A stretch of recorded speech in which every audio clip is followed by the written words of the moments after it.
Merci, je vous remercie beaucoup de votre invitation. Et puis bonsoir à toutes et à tous. Je suis très heureuse d'ouvrir ce cycle. J'aime beaucoup l'expression de présentation du cycle de conférences, tracer la route. Je trouve ça très beau. Qui trace la route aujourd'hui? C'est une des questions qu'on se pose quand on travaille sur l'immigration. D'abord, souvent quand on travaille sur un groupe en particulier de migrants, on se demande, la première question qu'on se pose, c'est qui sont les pionniers? Pourquoi sont-ils allés s'installer à tel ou tel endroit? Et ensuite, comment les routes se reproduisent-elles ou pas? Pourquoi à un moment donné ça bifurque? Enfin, c'est des questions qui nous mobilisent beaucoup.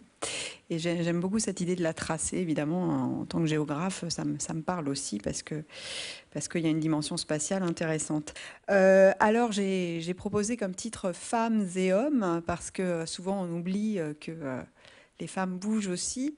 Et donc, ça me semblait important d'insister un petit peu là-dessus dans mon titre, même si ma conférence ne portera pas loin de là uniquement, et je ne parlerai pas beaucoup finalement des femmes, mais en tout cas, j'avais envie de commencer en forme de clin d'œil sur un cliché que j'ai pris au port de Naples au début des années 2000.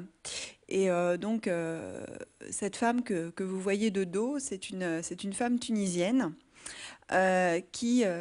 originaire de la région de Sousse, en Tunisie, qui faisait du commerce itinérant. Donc, c'était pas vraiment une migrante au sens strict, au sens où elle n'était pas installée à l'étranger. Je reviendrai sur les définitions. Mais elle faisait du commerce entre la Tunisie et l'Italie. Et donc, elle passait entre quelques jours, 2, 3 jours, et une dizaine de jours par mois en Italie. Elle allait acheter des marchandises de toutes sortes qui étaient produites en Italie, des sacs à main, des vêtements, du linge de maison, des tapis, et puis elle les revendait en Tunisie. Donc elle circulait, elle faisait du va-et-vient. Et entre nord et sud de la Méditerranée, et ça permettait d'arrondir les fins de mois de sa famille. Elle utilisait notamment l'argent, mais je parle au singulier, mais elles étaient nombreuses à faire la même chose. Elle utilisait l'argent qu'elle gagnait à travers ces formes de petits commerces itinérants pour payer des études à ses filles, pour leur payer une dot aussi, pour qu'elles puissent faire un bon mariage. Et, euh, et donc ces femmes qui circulent, mais les hommes aussi d'ailleurs, sont nombreux.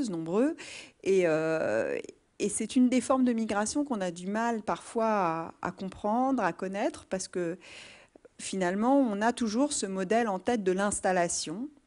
Or, si vous regardez un peu l'histoire des migrations, l'installation n'est pas du tout la règle. En fait, les gens souvent circulent ou alors rentrent aussi. Beaucoup de gens partent et rentrent chez eux. C'est même la majorité des migrations, souvent dans l'histoire, qui sont marquées par le retour. Mais on les oublie, cela. Donc, c'est une des dimensions peut-être qu'il faudrait garder en tête quand on parle des questions de migration. Donc, ce que je vous propose aujourd'hui, c'est à la fois quelques définitions, quelques éléments de caractérisation des migrations dans le monde, et puis en même temps une petite réflexion sur qu'est-ce que ça veut dire aujourd'hui de travailler sur les migrations dans une période qui, comme vous le savez, est une période tourmentée, une période complexe. Non pas forcément parce que les migrations internationales ont augmenté, ça c'est à la fois vrai et pas vrai. Elles ont augmenté en chiffres absolus, mais en chiffres relatifs, pas vraiment, j'y reviendrai. Mais parce qu'on a quelque chose qui serait de l'ordre d'une amplification du rôle des migrations, de la portée des questions de migration dans le débat public, dans le débat social, qui fait que pour les chercheurs qui travaillent sur ces questions-là, on est quelquefois, on est très clairement sollicité et parfois un petit peu en porte-à-faux par rapport à cette question. Parce qu'il se trouve que les migrations internationales, c'est un des domaines sur lesquels tout le monde a un point de vue. On a l'impression en fait que tout le monde sait déjà ce qu'il en est.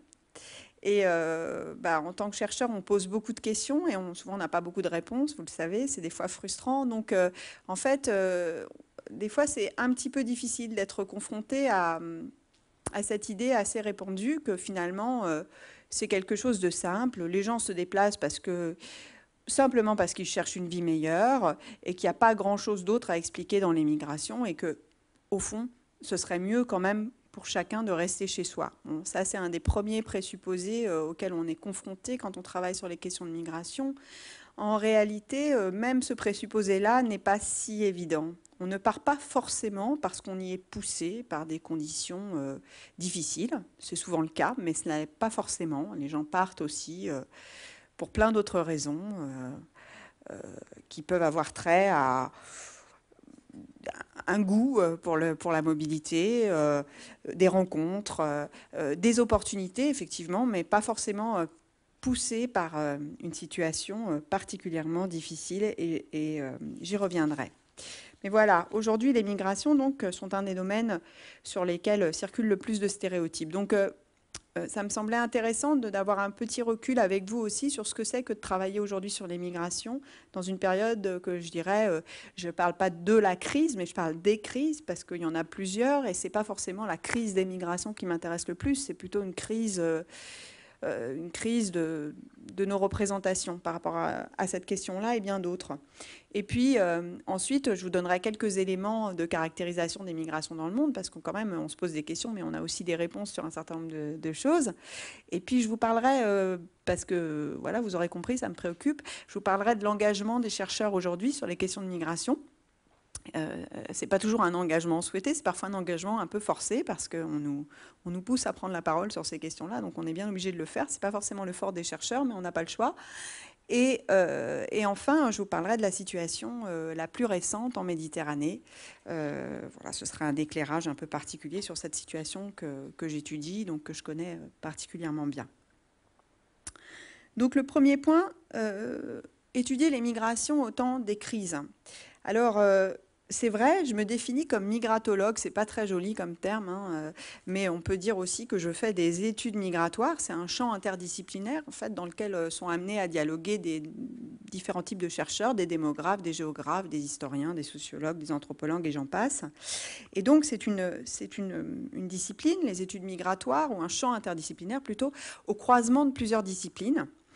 Et c'est un champ qui, pour différentes raisons, s'est imposé depuis plusieurs dizaines d'années. Alors à la fois pour des raisons, disons, qui ont trait à l'histoire des sciences, qui font qu'aujourd'hui, il y a des champs comme ça, interdisciplinaires, importants, et les études migratoires en font partie, mais qui ont trait aussi, bien entendu, à l'actualité de la question migratoire et à la façon dont la question migratoire est devenue un élément central des débats contemporains sur l'avenir de nos sociétés.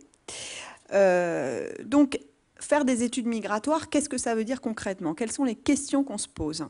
Alors, je vous ai mis, c'est mon petit moment réclame, hein, je vous ai mis la page de la maison commune de nombreux chercheurs qui travaillent sur les migrations aujourd'hui, à savoir l'Institut Convergence Migration, qui rassemble beaucoup de spécialistes des migrations.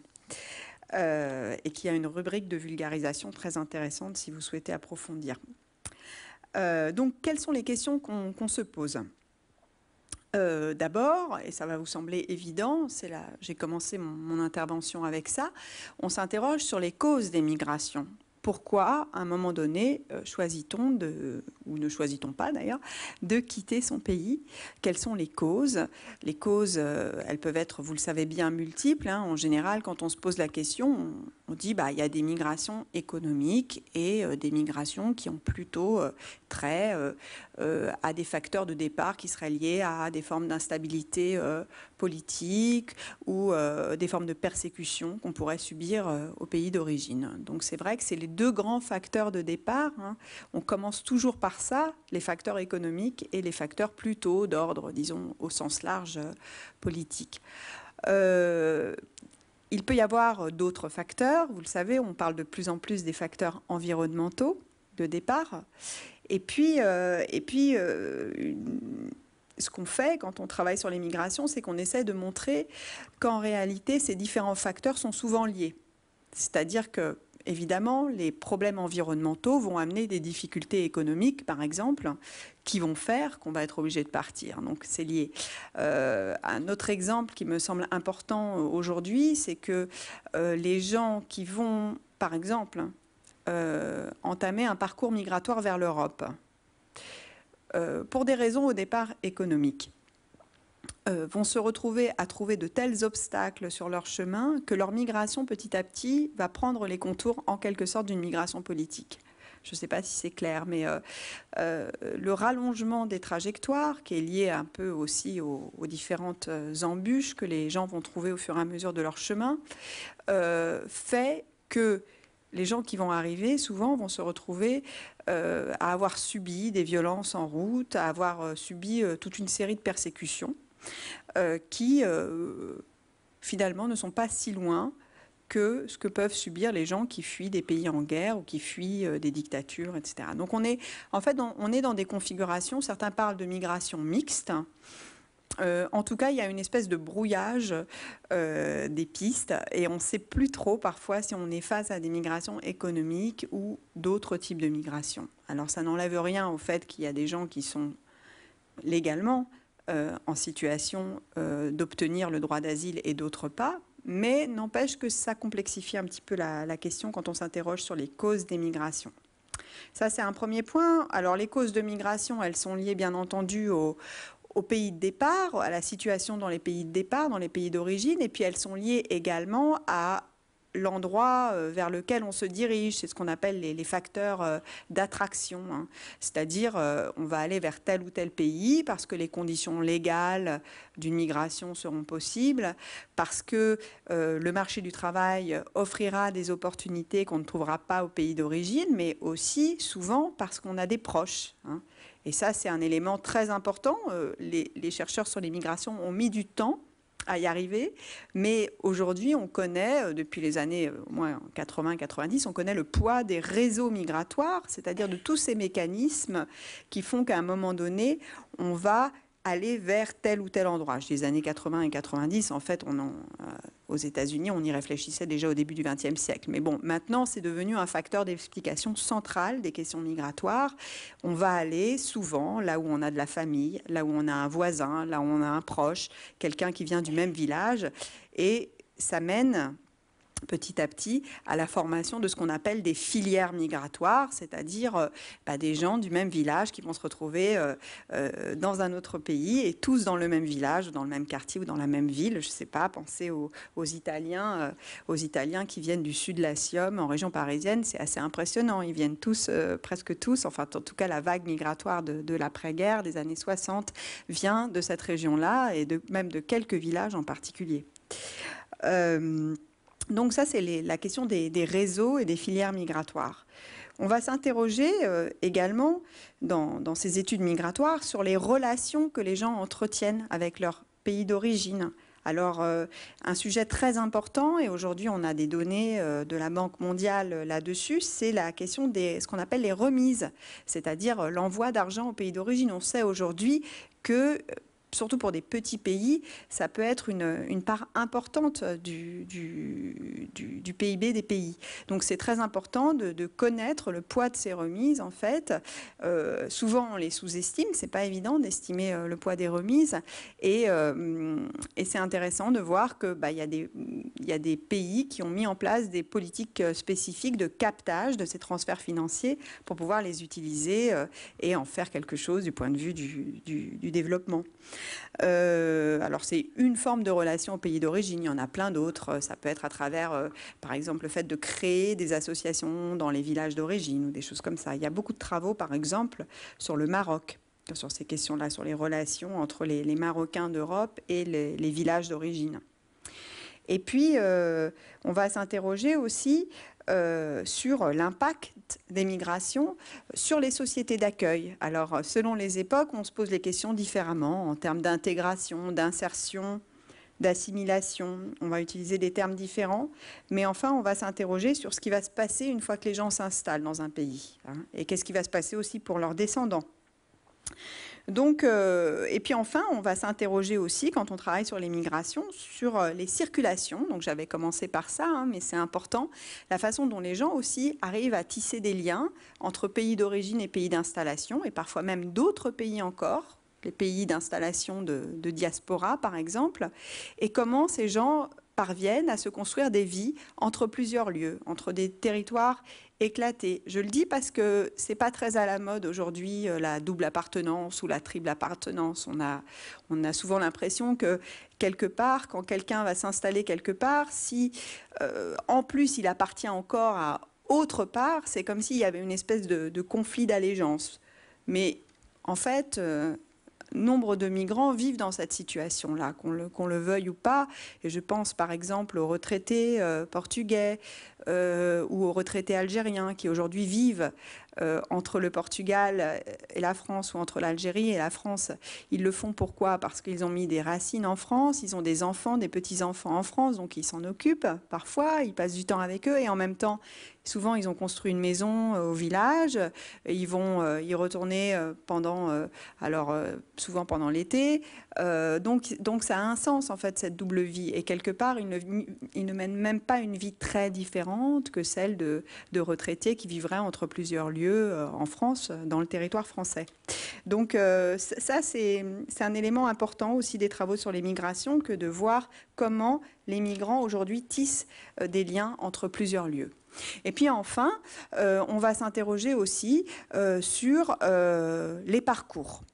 Et ça, c'est devenu central. Et là, je dois dire qu'on a été un peu bousculé en tant que chercheur, parce que ce n'était pas forcément ce qui nous intéressait le plus. Hein. On se demandait pourquoi on part, où est-ce qu'on va, comment on fait, etc. Mais la question des parcours est maintenant devenue centrale, ne serait-ce parce que, ce que je vous disais avant, les parcours sont de plus en plus périlleux, sont de plus en plus difficiles.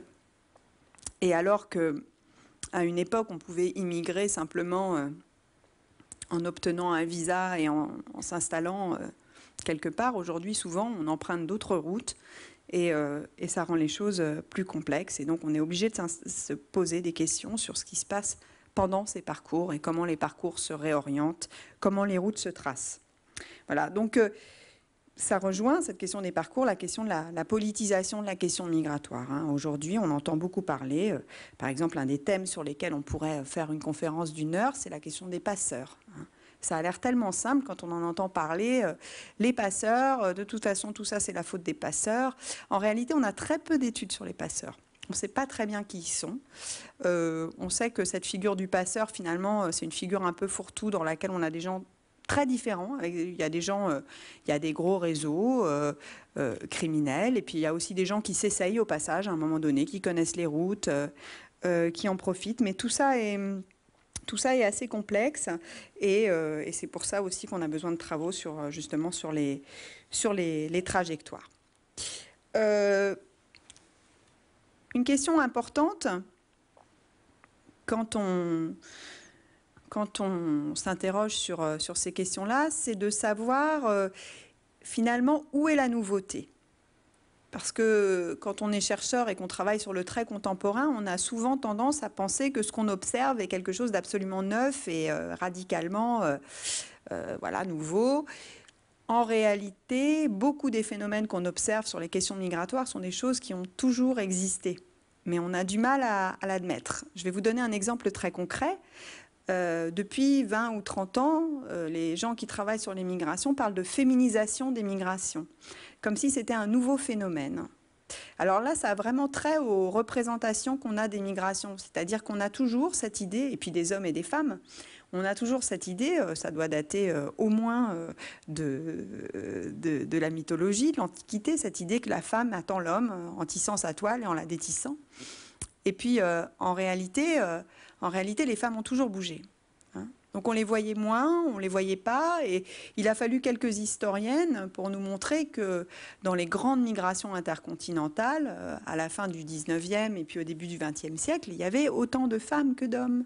Et y compris, il y a un très beau travail qui a été fait aussi sur l'esclavage. Pendant toute la période de traite, il y avait beaucoup de femmes sur les bateaux, mais on en parlait moins. On parlait moins de la présence des femmes. Aujourd'hui, les femmes sont plus nombreuses que les hommes. Il y a plus de migrantes que de migrants. Et on a tendance à penser que c'est quelque chose de nouveau, alors que ça ne l'est pas. Alors, il y a cette séduction de la nouveauté chez les chercheurs contre laquelle il faut un petit peu se battre pour ne pas toujours avoir l'impression que parce qu'on découvre quelque chose aujourd'hui, c'est forcément un phénomène nouveau. Et pour ça, on a besoin des historiens. Justement, les historiens nous montrent, par exemple, que les grandes vagues migratoires, ce ne sont pas les vagues contemporaines.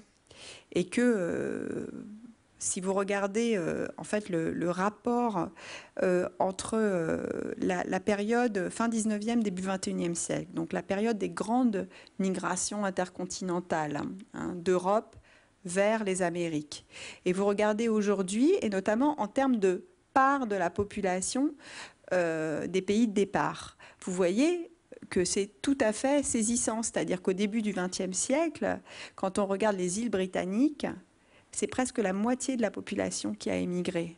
Regardez l'Italie. Aujourd'hui, on a une reprise de l'émigration italienne liée à la crise en Europe du Sud, mais ça n'a rien à voir avec ces proportions-là.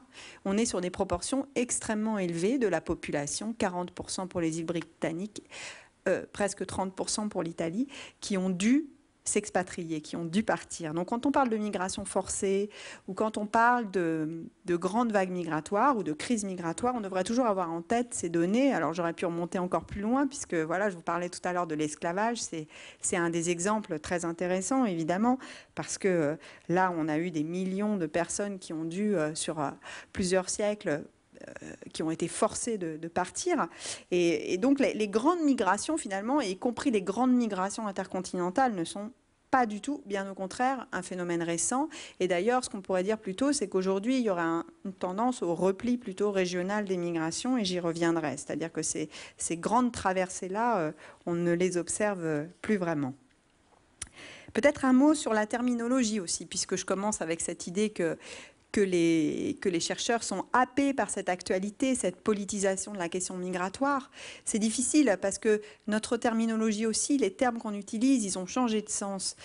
Il y a encore 15 ans, le terme de migrant, c'était un terme tout à fait neutre. C'était le terme le plus neutre qu'on pouvait utiliser, en fait. C'est une définition qui est donnée, par exemple, par l'ONU. Enfin, c'est une personne qui change de domicile à échelle internationale sur plus d'1 an. En gros, qui va vivre dans un pays qui n'est pas son pays de naissance sur plus d'1 an. Donc c'est une définition standard, statistique, très facile. Et moi, j'ai été habituée à parler de migrants. Et puis en plus, j'aimais bien le terme migrant, je dois admettre, parce que j'étais pas satisfaite du terme immigré, par exemple, parce que le terme immigré, ça renvoie pour moi qu'à un aspect de la réalité, c'est-à-dire l'immigration vers un pays d'accueil. Et on parle pas, quand on parle d'immigration, on ne parle pas de l'émigration. Or, en bonne spécialiste des migrations, j'ai appris très tôt que derrière chaque immigré, il y avait un émigré. Et qu'il y avait toute une histoire avec le pays d'origine qui ne s'arrêtait pas au moment où on s'installait ailleurs. Et que donc, il était important de garder en tête les deux aspects. Donc, migrant, j'aimais beaucoup. Parce que migrant, pour moi, ça... Voilà, non seulement c'est une définition objective, statistique, mais en plus, ça permettait de prendre en compte ces deux aspects-là, immigration et migration, tout à la fois. Aujourd'hui, mes étudiants me disent, mais vous ne pouvez pas utiliser ce terme, c'est un terme journalistique. Et c'est vrai, quand on voit la définition journalistique, la définition qui est donnée au terme de migrant dans la sphère publique, finalement, le migrant, aujourd'hui, c'est le migrant économique. Déjà, quand on parle de migrant, il y a un motif derrière. Ou alors, c'est les personnes qu'on voit entassées dans les bateaux à traverser la Méditerranée. Or, voilà, à l'origine, ce n'était pas ça. Donc, on est amené sans cesse, en tant que chercheur, on est pris par ces enjeux, et il faut essayer de retrouver un vocabulaire qui puisse être moins compliqué, moins chargé en fait. Et je dois admettre que je n'ai pas encore trouvé. C'est pas évident. Mais en tout cas, c'est une vraie question. On est saisi par la transformation des conditions politiques et il faut qu'on trouve des réponses. Quelques mots de caractérisation des flux migratoires dans le monde, rapidement. Donc je vous l'ai dit, la migration internationale n'est pas un phénomène nouveau, n'est pas un phénomène récent. On peut regarder l'évolution sur les 15 dernières années. Alors, ce qui est intéressant, c'est de voir comment certains pays se sont affirmés à échelle mondiale comme destination migratoire. C'est ce qu'on peut... parce qu'il y a différentes façons, si vous voulez, de caractériser les migrations dans le monde. On peut regarder les choses en termes de stock de migrants présents à un moment donné dans un pays.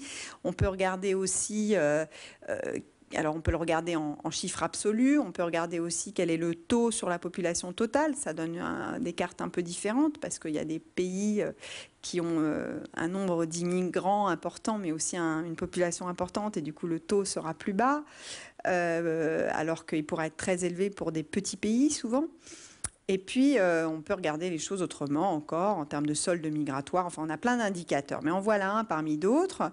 Donc là, ce sont donc les effectifs de migrants et leur évolution sur 13 ans, donc jusqu'en 2013. Et ce qu'on voit à partir de cette carte qui nous est donnée par l'ONU, c'est qu'il y a des lieux qui s'affirment comme des destinations migratoires importantes. Alors, il y a des lieux auxquels on pouvait s'attendre, et on les voit. Mais peut-être que vous remarquerez aussi que ces lieux ne sont pas tous situés au nord, dans les pays du nord ou dans les pays développés, comme on dit parfois, même si ce terme pourrait être discuté. Vous voyez que, certes, par exemple, l'Europe du Sud est devenue une destination migratoire importante à partir de même des années 90, mais vous voyez d'autres pays apparaître. L'Afrique du Sud, un cas tout à fait intéressant, le Mexique, et un cas tout à fait intéressant avec des installations de migrants d'Amérique centrale.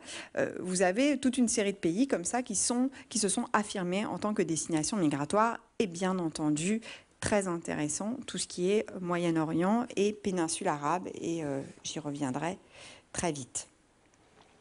Aujourd'hui, je pense que si aujourd'hui je devais décider sur quoi travailler, bon, c'est pas le cas parce qu'après on est pris dans des trucs et puis on a du mal à en sortir, mais je pense que la péninsule arabe et les pays, les Émirats, c'est vraiment des endroits extrêmement intéressants. C'est l'une des premières zones migratoires, première zone d'accueil dans le monde, avec l'Europe et les États-Unis.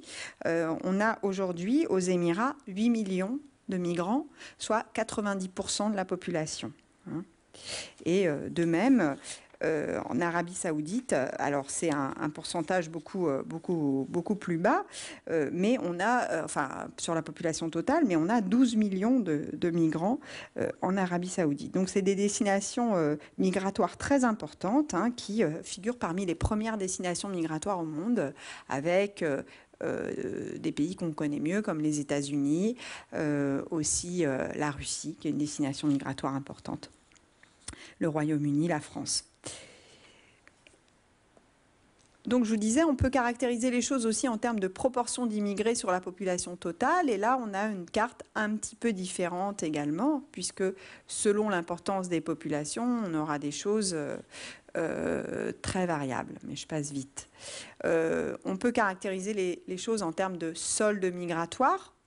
Et là, on peut voir qu'en réalité, les soldes migratoires négatifs ne sont pas concentrés uniquement dans les pays des Sud. Et inversement, on peut avoir des soldes migratoires positifs. Donc, quand le triangle a la tête vers le haut, le sommet vers le haut, c'est positif. Et quand ils sont noirs, c'est négatif. Bon, en fait,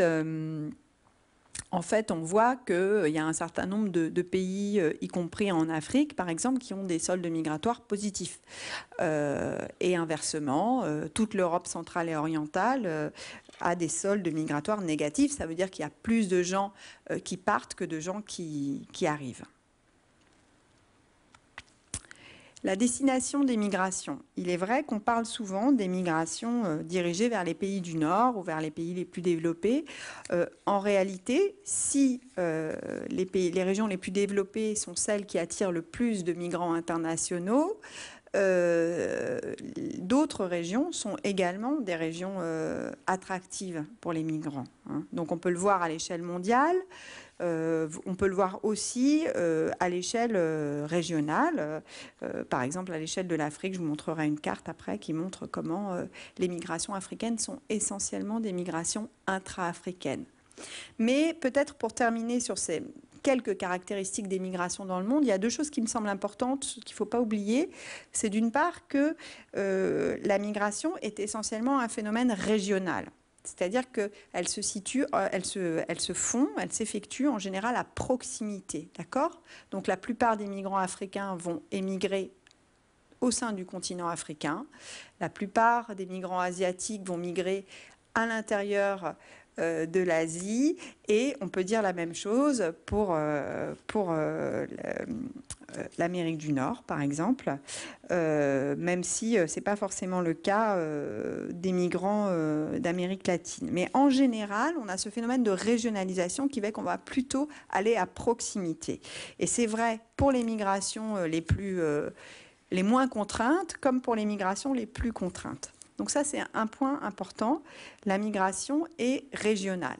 Et bon, je pense que ce n'est pas très lisible, mais vous pouvez voir comment, en fait, vous avez les différentes régions du monde et vous voyez que la plupart des flèches se situent à proximité, c'est-à-dire qu'on voit bien qu'on va plutôt migrer à l'intérieur de la même grande région du monde. Avec ce qu'on appelle aussi des couples migratoires, donc c'est très très fort si vous regardez entre l'Amérique latine et l'Amérique du Nord, et notamment entre le Mexique et les États-Unis. Ce qu'on appelle les couples migratoires, ce sont quand un pays est fortement focalisé sur une région. C'est de moins en moins le cas, c'est intéressant. On a un phénomène d'éclatement des destinations, c'est-à-dire que de plus en plus, au départ d'un pays, on va aller dans plusieurs pays. Mais il y a encore des couples migratoires très forts, Mexique, États-Unis, Algérie, France, les départs des Algériens. D'ailleurs, c'est très différent, par exemple, si on regarde la migration tunisienne ou marocaine. Mais pour les Algériens, il y a encore une grande focalisation des migrations algériennes vers la France. C'est un binôme, un couple qui fonctionne, qui continue à fonctionner. Alors, il peut y avoir plein de raisons. Il y a des raisons de proximité culturelle, des raisons historiques, etc. Donc, la migration est essentiellement un phénomène régionalisé. On migre dans la même région. Et le deuxième point, c'est que la migration est un phénomène sélectif. Donc, si, comme je vous l'ai dit, la plupart des migrations sont dirigées vers les pays du Nord, mais de nombreuses migrations ont lieu entre pays du Sud et à l'intérieur des ensembles régionaux, il y a tout de même une sélectivité et les migrations les plus qualifiées sont dirigées vers les pays des Nord. C'est-à-dire que si on va regarder les migrations, bon, qu'on appelle parfois les cerveaux, même si c'est un peu réducteur, mais bon, en tout cas les migrations des personnes qui ont des diplômes universitaires, là on a une vraie sélectivité des migrations. J'étais il y a 2 jours à une soutenance de thèse très intéressante sur la migration libanaise. Et c'était sur les Libanais en Afrique. On voit qu'en fait, il y avait une sélectivité sociale des migrations libanaises, au sens où les gens qui se retrouvaient en Afrique étaient plutôt, au départ, donc on parle plutôt de l'émigration libanaise au début du XXe siècle, étaient plutôt des gens qui n'avaient pas les moyens de se rendre dans les Amériques ou même en Europe. Donc en fait, il y a une sélection qui peut se faire à la fois en termes de destination et en termes de type de flux. Effectivement, les pays les plus avancés, les plus développés, vont attirer les flux les plus qualifiés. Voilà. On verra que c'est l'inverse sur la question des réfugiés, on verra que c'est exactement le contraire. Donc une sélectivité de la migration qui fait que selon le niveau social, le niveau d'éducation, le niveau de richesse, on n'ira pas vers les mêmes destinations. Ça paraît assez logique, mais il faut quand même le rappeler. On le voit très bien, y compris dans le cadre de la crise syrienne et des migrations, de l'émigration syrienne de ces dernières années. Les gens qui allaient vers l'Europe étaient souvent des gens qui avaient plus de capitaux, y compris de capital social, de réseaux sociaux, que des gens qui allaient plutôt dans la région à proximité. Les femmes, bon, je vous en ai déjà parlé, les femmes aujourd'hui sont plus nombreuses que les hommes dans les migrations internationales. Dans certains pays, elles sont vraiment très nombreuses. Il y a un phénomène qui mériterait une conférence à part, c'est la question de la domesticité mondiale. Aujourd'hui, on sait que dans de nombreux pays, il y a des chaînes de soins. C'est une sociologue qui a proposé le terme de chaîne de soins. Cette idée de la chaîne de soins, c'est de dire, voilà, dans les pays les plus développés, les femmes souvent travaillent, elles n'ont plus le temps pour se consacrer à leurs enfants ou à leurs proches qui peuvent avoir besoin d'aide, à leurs parents vieillissants, à leurs proches malades. Et donc, elles vont en quelque sorte faire venir d'autres femmes qui vont s'en occuper. On peut penser aujourd'hui que la plupart des assistantes maternelles en France qui s'occupent des petits-enfants en bas âge sont des femmes étrangères, par exemple. Et donc, donc, il y a des chaînes de femmes de migration féminine qui vont se mettre en place pour venir travailler dans ce secteur du soin aux personnes. Et en parallèle, ces femmes même qui vont partir, qui vont quitter leur pays pour venir s'occuper d'enfants ou de personnes dépendantes, vont susciter elles-mêmes dans leur propre pays des chaînes migratoires féminines. Parce que, par exemple, il va y avoir de la migration interne et, par exemple, au Maroc, il y a des femmes qui partent et ensuite, il va y avoir des femmes qui vont partir des milieux ruraux pour aller travailler dans les villes, dans les mêmes familles que celles des femmes qui partent. Et ça, on voit ça en Inde, on voit ça dans de nombreux pays, en Europe centrale et orientale, etc. Donc, c'est un phénomène tout à fait important, ce phénomène de la domesticité. Évidemment, ça ne veut pas dire qu'il faut réduire la figure de la migration féminine à la question de la domesticité. Il y a plein d'autres métiers, y compris des métiers très qualifiés dans lesquels on retrouve les femmes. Les femmes sont en moyenne plus qualifiées que les hommes, d'ailleurs, les femmes en migration. Alors, je ne vais pas revenir sur la question de la régionalisation, c'était juste pour vous montrer que la migration africaine était essentiellement finalement une migration intracontinentale, plus qu'une migration tournée vers l'Europe. La nature des entrées, la nature des entrées vers l'Europe. Alors, je vais vous donner l'exemple de la France, parce que là aussi, on a pas mal d'idées reçues là-dessus. Aujourd'hui, la plupart des entrées en France sont des entrées pour raisons familiales. Alors, les raisons familiales, ça peut être, je ne sais pas si c'est très lisible, mais bon, ce sont les données sur les premiers titres de séjour accordés par motif de délivrance en France. Alors, la colonne de droite, c'est 2015. Et ce qu'on voit, c'est que la moitié des titres de séjour sont des séjours qui sont accordés à titre familial. Donc, ça peut être du regroupement familial, ça peut être aussi des conjoints de Français qui immigrent, qui s'installent en France.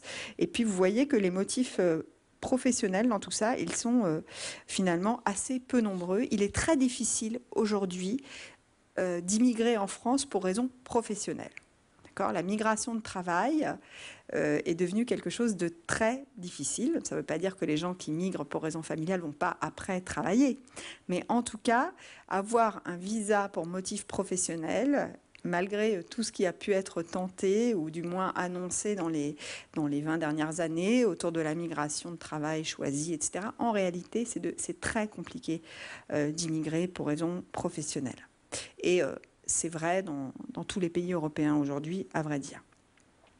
Alors, pour terminer sur cette question de la sélectivité des migrations, je vous ai dit que les migrations les plus qualifiées étaient plutôt dirigées vers les pays des Nord et inversement, là où les pays des Sud sont vraiment spécialisés, et c'est pas un choix, c'est la question des personnes réfugiées et des personnes déplacées.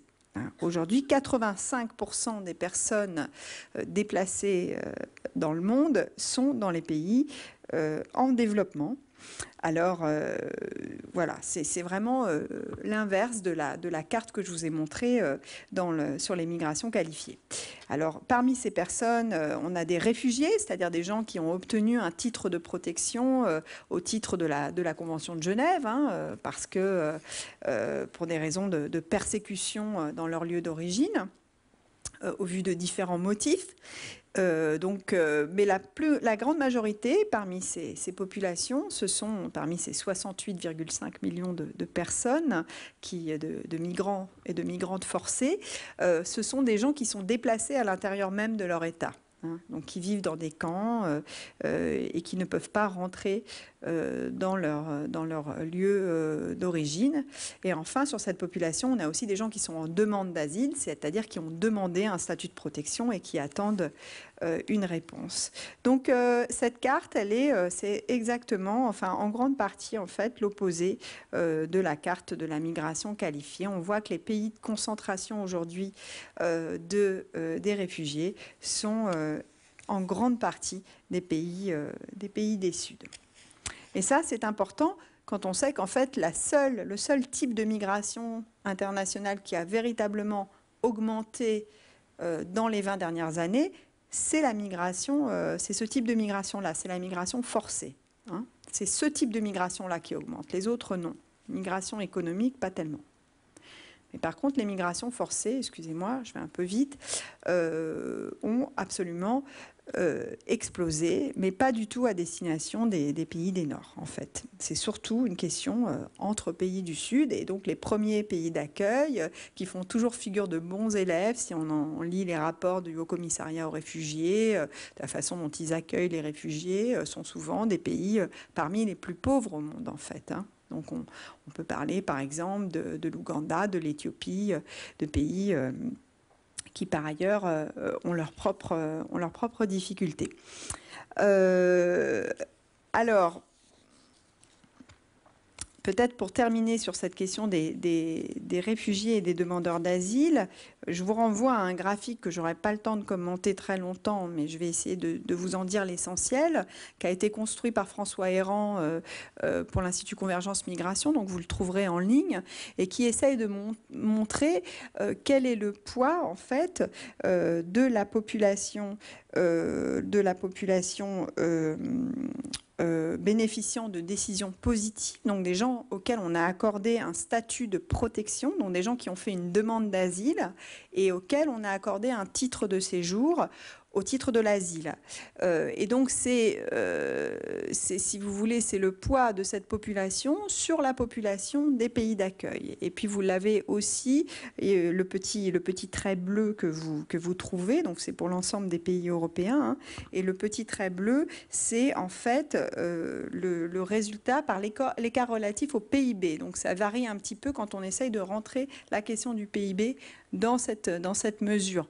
Mais ce que vous voyez, c'est que en réalité, les pays qui ont le plus accueilli sont pas du tout, en fait, et ça c'est intéressant, des pays d'Europe du Sud.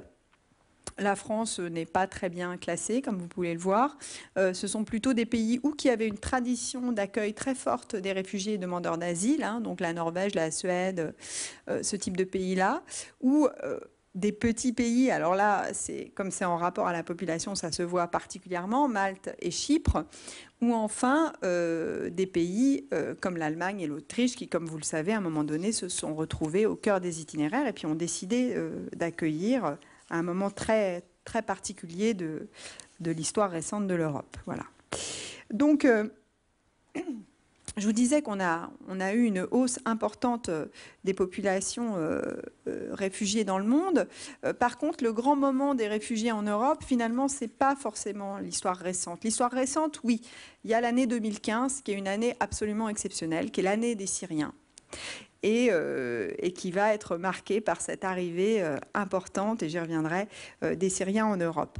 Mais on a eu des années très importantes, bien plus importantes dans l'histoire de France, si on regarde les choses à l'échelle de la France, pendant la crise yougoslave, et puis encore avant, à la fin de la guerre d'Espagne, à la Retirada, hein, avec 450 000 personnes qui, en quelques mois, vont traverser les Pyrénées. Et donc, finalement, cette question de la crise migratoire, quand je vous disais au début qu'on a besoin d'histoire, mettre en relation avec des choses qui se sont passées il y a quelques dizaines d'années, permet de relativiser un petit peu la situation actuelle. Bon, mais je reviens aussi à la question de la régionalisation. Je vous disais, la plupart des migrations ont lieu à l'intérieur d'un même espace régional, et de fait, les conflits ont lieu plutôt dans des pays des Suds, et donc les gens vont aller à proximité. Et quand on regarde la carte des migrations syriennes, hein, que j'ai empruntée à un article du Monde diplomatique, eh bien, on voit très bien que la plupart des flux ne sont pas dirigés vers l'Europe, hein, et le stock plutôt de Syriens aujourd'hui, le nombre de réfugiés syriens se localise à proximité de la Syrie. Donc c'est un très très bon exemple en fait des phénomènes de régionalisation. Alors cette question-là, je vous disais au début qu'on a été interpellé en tant que chercheur travaillant sur les migrations. au moment de la crise migratoire. C'est très bizarre, hein. On était dans un sublime isolement, ça n'intéressait pas grand monde ce qu'on faisait. Et puis à partir de 2014-2015, on a commencé à être interpellé, à devoir aller intervenir dans des situations où on n'était pas toujours à l'aise en tant que chercheur parce qu'on n'est pas habitué, par exemple, à débattre avec des politiques sur ces questions-là. Ça fait tout d'un coup assez bizarre et c'est pas toujours facile de se retrouver au même niveau, comme si on avait nos paroles avaient la même légitimité, alors que, a priori, quand on fait des recherches sur quelque chose, on sait quelques petites choses en plus, mais bon, c'est compliqué. Alors, donc je vous ai dit, les chercheurs, et moi je suis géographe, donc je vais vous montrer des cartes, les chercheurs ont senti le besoin de s'engager sur cette question-là. Alors, c'est pas si nouveau que ça, mais c'est vrai que depuis quelques années, et je vous renvoie aux adresses de leur blog, on a un foisonnement des sites de cartographie engagés. Donc, par exemple, il y a un cartographe qui s'appelle Philippe Rekasevitz, qui travaille depuis longtemps avec le monde diplomatique, qui a conçu des cartes qui montrent justement cet écart entre donc ce sont des cercles, les cercles rouges sont des cercles proportionnels à la présence de réfugiés, hein. Donc, vous voyez que la crise migratoire en termes de flux de réfugiés, si elle existe, elle se situe plutôt au voisinage de l'Europe, mais pas, et en Afrique de l'Est, mais pas forcément en Europe.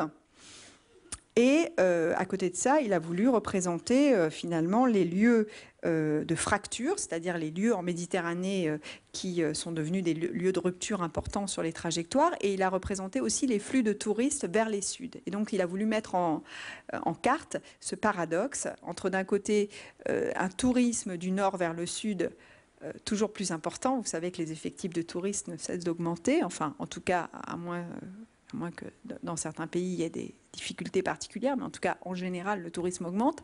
Et à côté de ça, la localisation des réfugiés.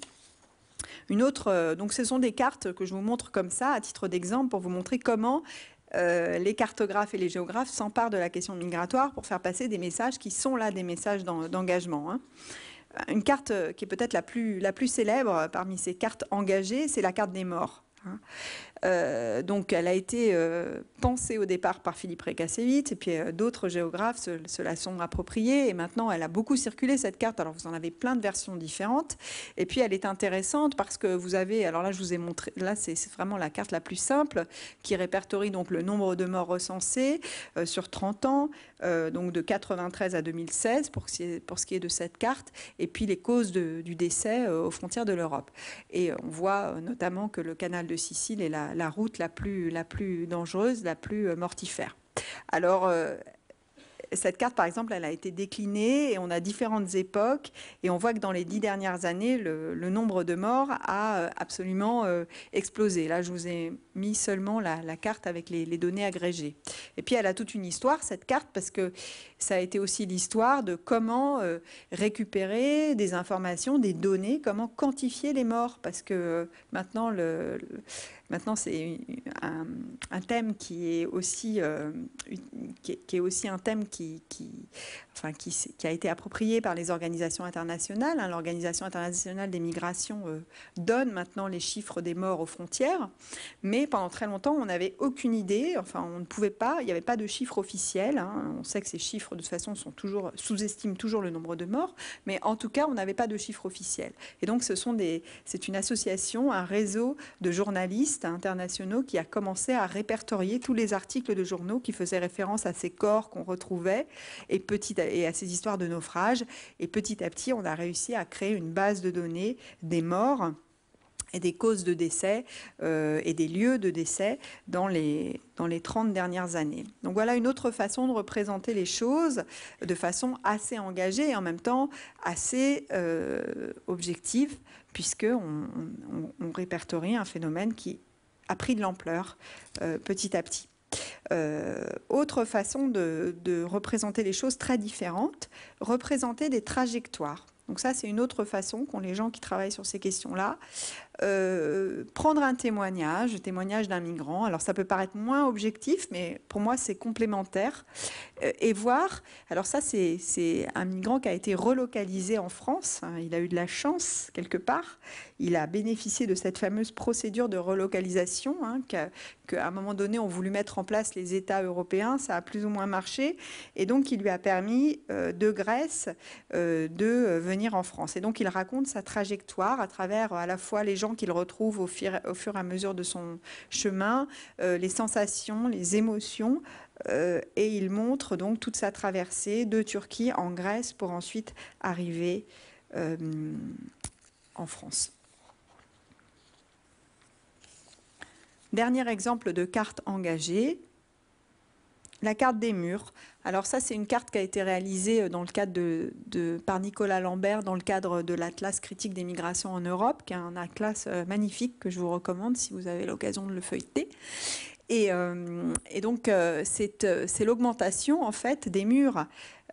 Là aussi, complètement contre-intuitif, quand on a vécu la chute du mur de Berlin et la chute du monde bipolaire, on aurait pu penser que cette histoire des murs était une vieille histoire.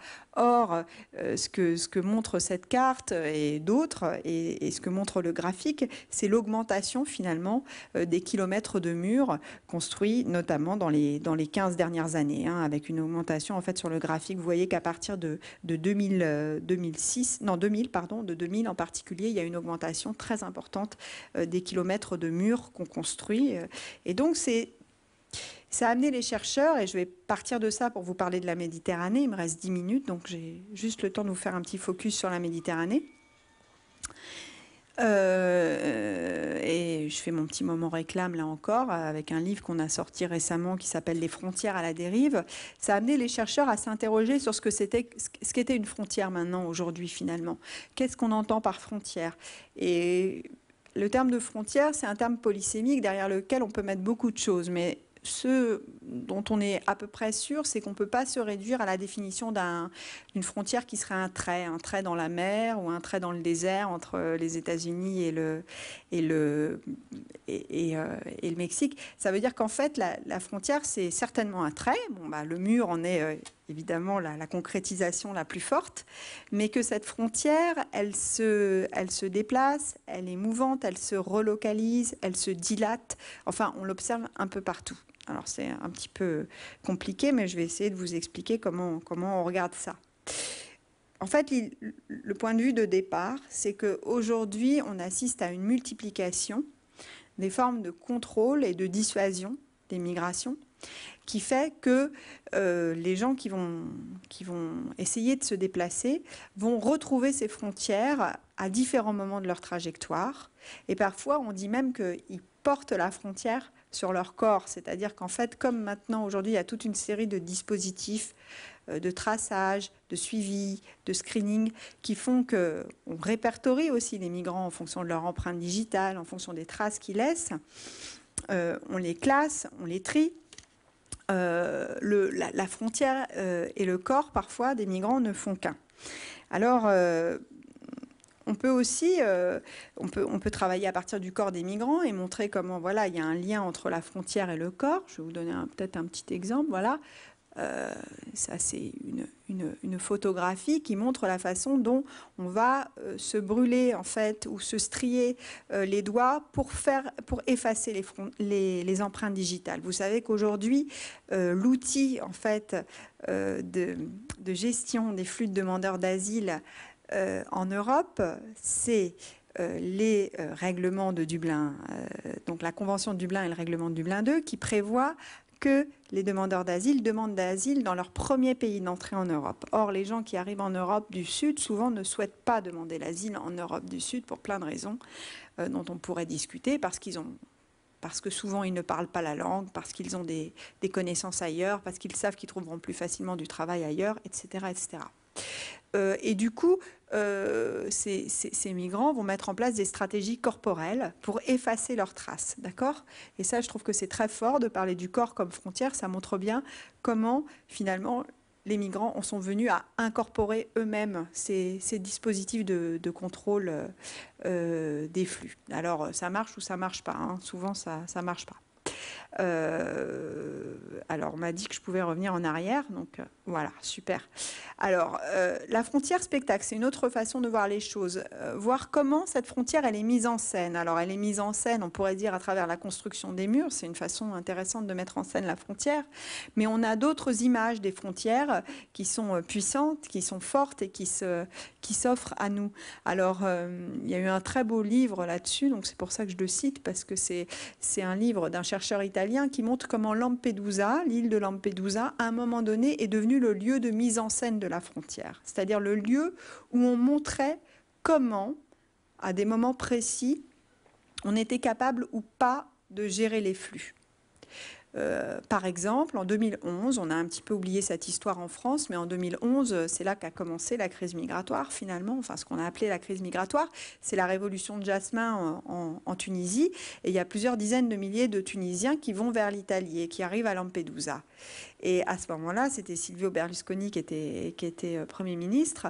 Il va mettre en scène la crise en laissant les gens à Lampedusa, en les déplaçant pas, en les laissant sur ce petit rocher au milieu de la Méditerranée, pour montrer qu'il y a de la crise, pour montrer qu'il y a de l'urgence. Donc on met en scène des choses à partir de la frontière. À d'autres époques, à d'autres moments, au contraire, on va mettre en scène le contrôle. On va montrer qu'on maîtrise les flux à partir de lieux frontières comme les îles. J'y reviendrai. Et puis, il y a tout l'imaginaire créé autour de ces questions de frontières.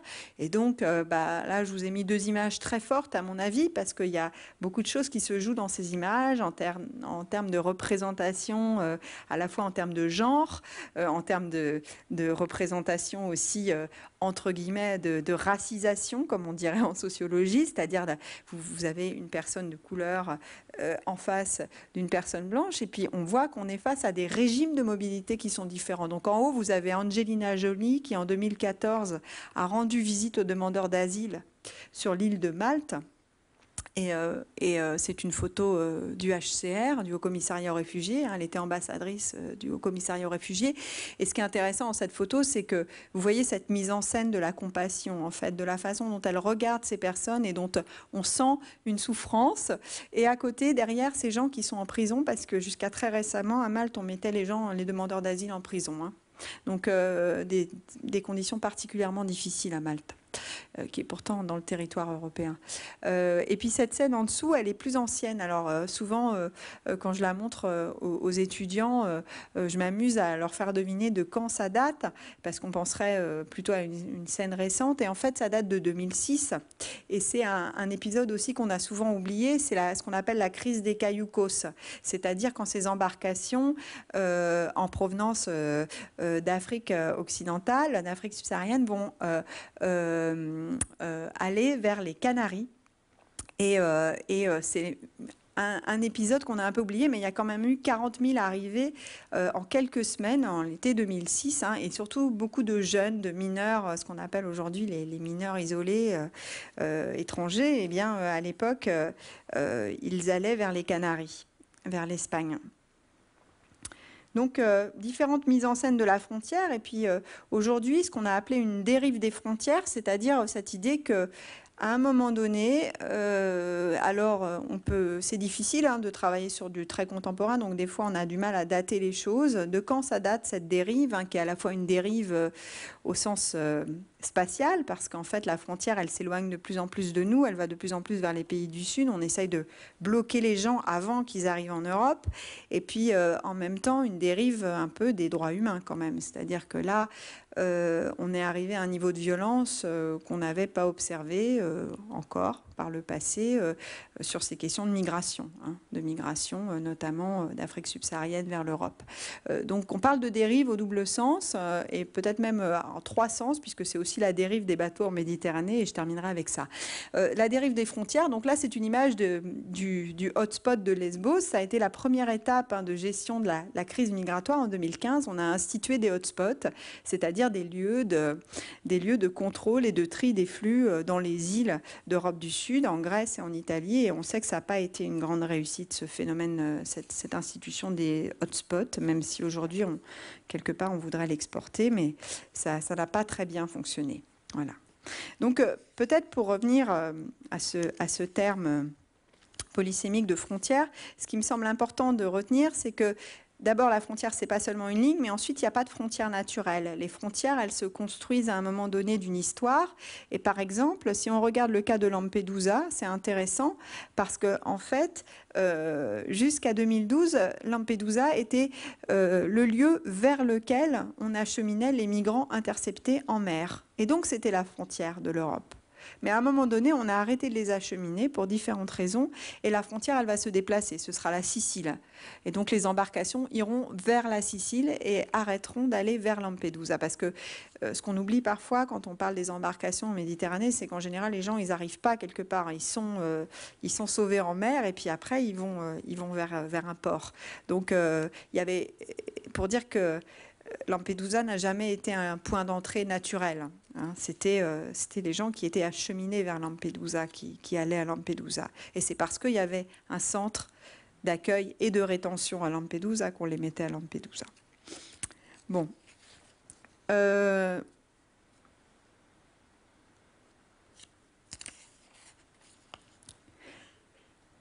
Quelques petits mots sur la crise migratoire récente, sur la question de la Méditerranée. Quand on dit, les chercheurs disent parfois il n'y a pas eu de crise migratoire.